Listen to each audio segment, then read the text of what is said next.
My name is Ethan. I work late nights as a security guard for an old apartment building in downtown Boston. The building was built in the 1920s, one of those red brick towers with creaky floors and dimly lit hallways. It's the kind of place that feels like it's seen far more than it lets on, its walls holding secrets long forgotten. My shift starts at midnight and ends at 8 a.m. It's mostly quiet. The occasional noise complaint or flickering hallway light. Nothing out of the ordinary. Until last week. That night started like any other. I was sitting in the lobby at the front desk, sipping coffee and watching the monitors. There were cameras in every hallway, on every floor. Around 2 a.m., I noticed something on the feed for the 6th floor. The screen showed a long, narrow hallway lined with apartment doors. At the end of the hall, near the emergency exit, there was a shadow. It wasn't moving, but it didn't belong there. It was too solid to be a trick of the light, but there was no one on that floor. I just checked the tenant log. I grabbed my flashlight and headed for the elevator. As I reached the 6th floor, the hallway was silent, the kind of silence that presses against your ears. The air felt heavier, colder, like I'd stepped into a completely different world. I walked slowly down the hallway, shining my flashlight at the corners. The light danced off peeling wallpaper and dusty scones, but nothing seemed out of place. I reached the end of the hall, where the shadow had been on the camera. Nothing. I checked the emergency exit door. Locked tight. As I turned to head back, the overhead light above me flickered, then went out completely. My flashlight sputtered, and for a moment, I stood in pitch darkness. My breath echoed in my ears, and I swore I heard a faint noise behind me, like footsteps. I spun around, shining my light down the hallway, and that's when I saw something. At the far end of the corridor, near the elevator, was a figure. It was tall and impossibly thin, its limbs too long, its head slightly tilted. Its face, there wasn't one, just smooth, pale skin where eyes, a nose, and a mouth should have been. It wasn't moving. Just standing there, but I could feel it watching me. I froze. My legs felt like lead. Then it started walking toward me. Slow, deliberate steps. I backed away, but my body was trembling so badly I could barely hold on to the flashlight. "Who's there?" I called out, but my voice cracked, barely above a whisper. It didn't respond. It just kept coming. I was frozen in my steps. I fumbled for my radio, desperate to call for help. When I looked down to grab it, the footsteps stopped. I glanced up. The hallway was empty, and the figure was gone. I didn't waste a second. I bolted to the elevator, hammering the button until the doors opened. As I stepped inside, I caught a glimpse of the camera feed on my handheld monitor. The figure was there again, standing in the hallway where I'd just left, watching the elevator doors close. When I reached the lobby, I checked the camera feeds from every floor. The 6th floor was empty. Whatever I'd just seen, or thought I'd seen, it wasn't there anymore. I told myself it was just my imagination, maybe a trick of exhaustion. But when the morning came, one of the tenants from the 6th floor approached me as I was about to leave. She was an older woman, her face pale and drawn. "Did you hear anything strange last night?" she asked. "No, why?" I replied cautiously. Her voice dropped to a whisper. "Because someone knocked on my door around 2 a.m. When I looked through the peephole, there was no one there." I didn't say a word. I just nodded and walked out the door, my pulse pounding in my ears. I haven't been back to work since. Whatever that thing was, it wasn't human, and I'll never step foot on the 6th floor again.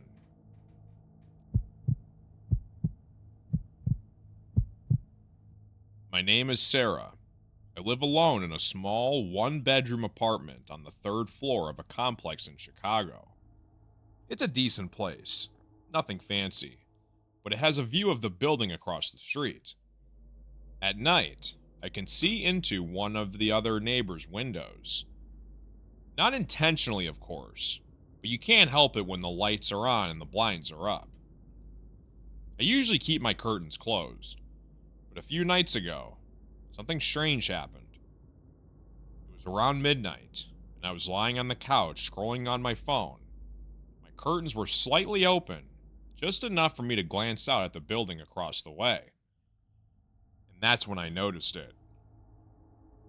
On the 2nd floor of the building, opposite of mine, there was a man standing in the window. He wasn't moving, just standing there, staring out into the night. His face was obscured by the shadows, but I could make out his outline. He was tall, with broad shoulders, wearing a dark hoodie. At first, I didn't think much of it. Maybe he was just zoning out or looking at the city skyline. But then I realized he wasn't looking out at the skyline. He was looking directly at me. I told myself it was probably just a coincidence. He couldn't possibly see me from that far away. My apartment was dark, and I was mostly hidden behind the curtains. Still, something about the way he stood so still, so focused, was unsettling. I closed the curtains completely, trying to shake off the unease. The next night, the same thing happened again. Around midnight, I glanced out the window, and there he was again. Same man, same window, same eerie stillness. This time, I watched him for a moment, hoping he'd move or look away. But he didn't. He just stood there, facing my apartment. I started to feel paranoid. I double-checked my locks, turned on every light in my apartment, and even turned on the TV volume up to drown out my thoughts. But the feeling of being watched wouldn't go away. On the 3rd night, I decided to test something. I kept my curtains slightly open and turned off all the lights, leaving only the glow of my phone. I sat on the couch, pretending to scroll, but I kept one eye on the window across the street. Sure enough, at around midnight, he appeared. This time, though, he did something different. He raised his hand slowly and waved. I dropped my phone, freaking out. He wasn't just staring. He knew I was watching back. I scrambled to shut the curtains, my hands trembling. I didn't sleep at all that night. The next morning, I told my friend, Mia. She brushed it off, saying it was probably just a nosy neighbor or some creep trying to freak me out. She convinced me to report it to the building's management, so I did. They said they'd look into it, but they didn't seem too concerned. That night, I decided to ignore the window. I didn't want to see him. I kept the curtains tightly closed and went to bed early. Around 1 a.m., I woke up to a noise. It was faint, like the sound of something tapping. At first, I thought it was coming from the window, but then I realized it was coming from inside of my apartment. I grabbed my phone and turned on the flashlight, my hand shaking. The tapping was coming from my bedroom closet. I held my breath, stepping closer. The door was slightly ajar, just enough for me to see inside. As I reached out to pull it open, the tapping stopped. I swung the door open, my flashlight cutting through the darkness. The closet was empty. Nothing out of place. But then I noticed something that made my stomach drop. Written on the inside of the closet door, in what looked like dirt or grease, were the words, "I see you." I stumbled back, dropping my phone. My mind started to race. How had someone been in my apartment? How long had they been there? I didn't sleep at all that night. I called the police, but they didn't find anything. The next morning, I packed a bag and left. I haven't been back to that place since. Whoever or whatever that man was, wasn't just watching me. He was already inside.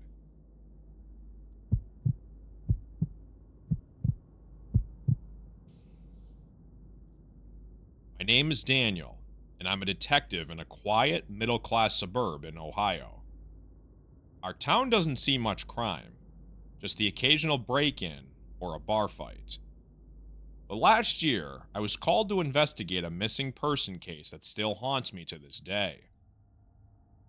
It all started with a frantic 911 call. A woman named Ellen reported her 19-year-old son, Ryan, missing. He lived with her in a modest 2-story home on a quiet cul-de-sac. Ellen was a nurse, working long hours, and when she came home late that night, Ryan wasn't home. She assumed he'd gone out with some friends, but when morning came, his car was still in the driveway, his phone was on his desk, and his bed hadn't been slept in. I arrived at the house around 9 a.m. Ellen was a wreck, pale, trembling, her hands wringing a tissue to shreds. The house itself was tidy, almost obsessively so. Ellen led me to Ryan's room, a typical teenager space. Posters on the walls, a gaming setup, and clothes scattered on the floor. Nothing seemed out of the ordinary. But the mother's gut feeling told me this wasn't a runaway. As I started asking questions, something struck me as odd. Ellen avoided looking down the hallway that led to the basement door. She kept glancing at it nervously, her voice hitching whenever she spoke about Ryan's whereabouts. "Do you mind if I check the basement?" I said, noticing her shift uncomfortably. Her response was delayed. "It's just storage down there. I don't think there's anything you want to see." Still, she reluctantly handed me the key, and the door was locked. I descended the creaky wooden stairs, the air growing colder with each step. The basement smelled damp, and the single light bulb, casting flickering shadows across the walls, was eerie and haunting. Boxes and old furniture were scattered everywhere. I was about to turn back when I noticed something strange. An area of the wall that didn't match the rest. The bricks were newer, and there was a faint outline of a rectangular seam. My gut told me to take a closer look, so I called for backup. Within an hour, a forensics team was on site. Using a sledgehammer, we broke through the wall, revealing a hidden room. And what we found inside haunts me forever. The room was small, barely large enough to stand in. The walls were lined with soundproofing foam, and there was a single cot on the floor. Chains were bolted to the wall, and the smell of sweat and decay was overwhelming. On a small table in the corner, we found notebooks filled with disturbing entries. They weren't Ryan's. Ellen was brought in for questioning. At first, she denied everything, but as we pressed her, the truth spilled out, and it was more horrifying than anything I'd imagined. She confessed that Ryan wasn't her first child. Years ago, she had another son, a boy named Timothy, who had developmental issues and severe behavioral problems. he'd become violent, lashing out at her and others. In desperation, she'd locked him in the basement to protect him from the world. Over time, she stopped feeding him properly. He died down there, forgotten by the outside world. Instead of reporting his death, Ellen bricked up the room and moved on with her life, convincing herself it hadn't happened. She adopted Ryan a few years later, trying to start fresh. But recently, she claimed she'd been hearing Timothy's voice in her dreams, calling out to her, blaming her. The night Ryan disappeared, Ellen claimed she'd seen Timothy's reflection in the bathroom mirror. In a panic, she believed Ryan had somehow been possessed by her dead son and was coming to punish her. So she did the unthinkable. She drugged her son Ryan, dragged him into the basement, and locked him inside the hidden room. When we broke down the second door behind the wall, we found Ryan alive but barely conscious, chained to the wall in the dark. He had been there for days. Ellen was arrested on the spot, charged with attempted murder and unlawful imprisonment.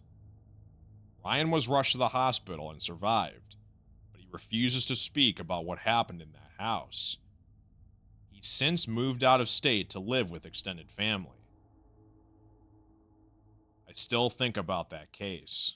I wonder if Ellen's guilt drove her to madness or if something darker really lingered on in that house. All I know is that when I close my eyes, I can still see the hidden room. The chains, the faint scratch marks on the walls, left by someone who was never meant to be forgotten.